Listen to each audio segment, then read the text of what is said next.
अस्सलाम वालेकुम दोस्तों, मैंने कुछ अर्सा पहले एक व्लॉग किया था जिसमें मैंने बात की थी सबसे पहले पाकिस्तान की। आप किसी भी मसलिक से ताल्लुक़ रखते हैं, किसी भी मज़हब से ताल्लुक़ रखते हैं, लेकिन आप मुसलमान हैं। मैंने वो इसलिए किया था क्योंकि उन दिनों भी काफ़ी ज़्यादा ये शिया सुन्नी वाली बहस चल रही थी, जो कि आजकल भी चल रही है। आज का मेरा व्लॉग, आज मैं इसके ऊपर बात तो नहीं करने वाला, लेकिन एक चीज़ जो है वो मैं क्लियर कर दूं कि अल्हम्दुलिल्लाह मैं मुसलमान हूँ और एक प्रो पाकिस्तानी हूँ।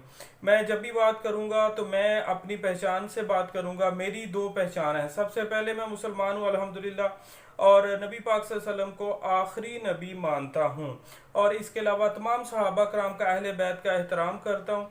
और दूसरी मेरी जो पहचान है वो है पाकिस्तान, जिसकी हमेशा से इज्जत और एहतराम मेरे दिल में रहेगा। और ये डेफिनेटली ये मेरा अपना मुल्क है, इसके लिए मैं अपनी जान भी कुर्बान कर सकता हूँ। आजकल भी कुछ इसी तरह से चीजें चल रही हैं। हम लोग पता नहीं क्यों न जाने लोगों के या दुश्मनों के हाथों में खेलना शुरू कर देते हैं।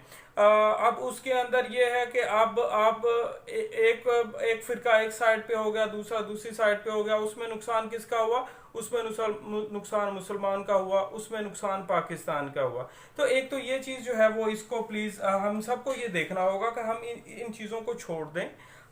हमारा ईमान, हमें अगर किसी से कोई भी इख्तलाफ है तो इख्तलाफ आप रखें। इख्तलाफ बहुत ही खूबसूरत चीज़ है, लेकिन इख्तलाफ के अंदर एक तो आपको इखलाकी हदूद को पार नहीं करना चाहिए। दूसरी बात, जब आपके पास नॉलेज नहीं है, इल्म नहीं है, तो आपको किसी चीज़ पर बात नहीं करनी चाहिए। एक चीज़। दूसरा यह है कि जब आप किसी से इख्तलाफ कर रहे होते हैं तो आपके पास नॉलेज हो। जब आपके पास इल्म नहीं होता तो आप गुस्ताखी करते हैं। ये चीजें हमारे माइंड के अंदर होनी चाहिए। हम अपने मसलक के ऊपर, अपने मजहब के ऊपर कायम रहें, और दूसरों के लिए हमें जो है वो स्पेस रखनी चाहिए। कोई भी बंदा किसी भी चीज के ऊपर कायम, आप उसके साथ बहस कर सकते हैं, इख्तलाफ कर सकते हैं, लेकिन ये नहीं है कि भाई मैं अगर ठीक हूं तो मैं तुझे गोली मार दूंगा। ये काम नहीं होना चाहिए। और दूसरा, अब पाकिस्तान की जहां तक हम बात करते हैं, तो हम में से बहुत सारे लोग जो है, जब तक हमारे लिए ये मुल्क हमें बहुत ज्यादा बेनिफिट दे रहा होता है तो हमारे लिए ये बिल्कुल ठीक होता है। ये जहां थोड़ी सी प्रॉब्लम क्रिएट होती है, वहां पर हम पाकिस्तान को गालियां देना शुरू कर देते हैं, निज़ाम को गालियां देते हैं, हम हुक्मरानों को बुरा कहते हैं। आल दो कि हम सब लोग उसके अंदर शामिल है। कहीं ना कहीं इस मुल्क के लिए जो खराबी पैदा कर रहे हैं, उसके अंदर हमारा अपना भी किरदार है। अब दूसरी बात आ जाती है कि हमारे बहुत सारे जो जिम्मेदार लोग हैं वो भी इस बात को पूरा नहीं कर रहे। आजकल एक पार्टी के सरबराह जो हैं, जो कि मुल्क के 3 दफा वजीर आजम रह चुके हुए हैं। अजीब बात है कि एक बंदा जो मुल्क का 3 दफा वजीर आजम रह चुका है, वो क्या कर रहा है? उसका बिहेवियर एक मोहल्ले की औरतों की तरह का है। कि जैसे गांव के अंदर मोहल्ले की औरतें लड़ती हैं ना दो चार, तो वो क्या करती हैं? वो एक दूसरे के राजों के ऊपर खूब पर्दा उठाती हैं।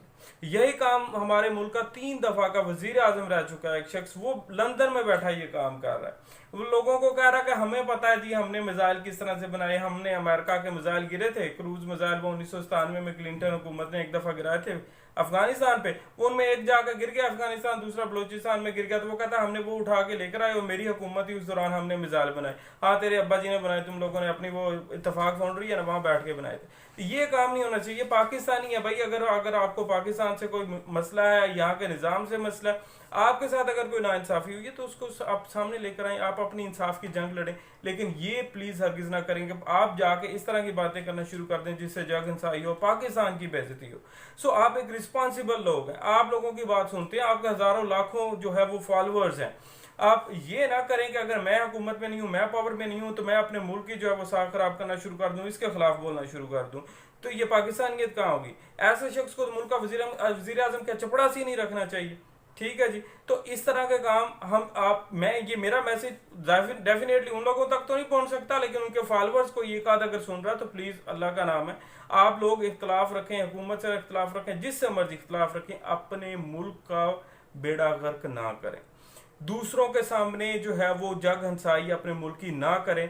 आप अपने मुल्क की तबाही के अंदर हिस्सा डाल रहे हैं, उसको सपोर्ट करते हुए भी आप इख्तलाफ रखें। आप अगर आपके ऊपर केसेस है, आप वो केसेस लड़ें। आपके पास सबूत है, आप सबूत लेकर आए, मुंह पे मारे सबूत उस अदालत के, मुंह पे मारे लोगों के ऊपर वो मनी ट्रेल वो सारा कुछ, और कहें ये ले हम साबित करते हैं हमने कुछ नहीं किया। आप लोग होते कौन हमारे ऊपर इल्जाम लगाने वाले? लेकिन जब आपके पास कुछ नहीं होता तो फिर आप इस तरह की बातें करते हैं। सो मैं आपको ये कहना चाहता हूँ, दो चीजें हैं, इसका प्लीज ख्याल रखें। As a Pakistani, as a Muslim, अल्हम्दुलिल्लाह आप लोग एक तो अपने मुस्लिम तशख़्ख़ुस जो है उसको बरकरार रखें, वो फिरका वारियत के अंदर ना पड़ें प्लीज। और दूसरा पाकिस्तान, ये दो चीजें जो हैं ये बहुत ही ज्यादा इंपॉर्टेंट है। और द लास्ट थिंग, हम इस मुल्क के अंदर महफूज हैं तो हमें महफूज करने वाली हमारी फौज है, पाक आर्मी है। तो इसके खिलाफ भी किसी प्रोपेगेंडा का हिस्सा ना बने। आप जिन जिन अकाउंट्स को फॉलो कर रहे हैं ना सोशल मीडिया पे बैठ के, वो लाखों के तादाद में वो अकाउंट्स हैं जो कि इंडिया से ऑपरेट हो रहे हैं, अफगानिस्तान से ऑपरेट हो रहे हैं। आपको पता ही नहीं कि आप 5th जनरेशन वार का हिस्सा बन रहे हो और पाकिस्तान के अगेंस्ट है, पाकिस्तान के हक में नहीं है।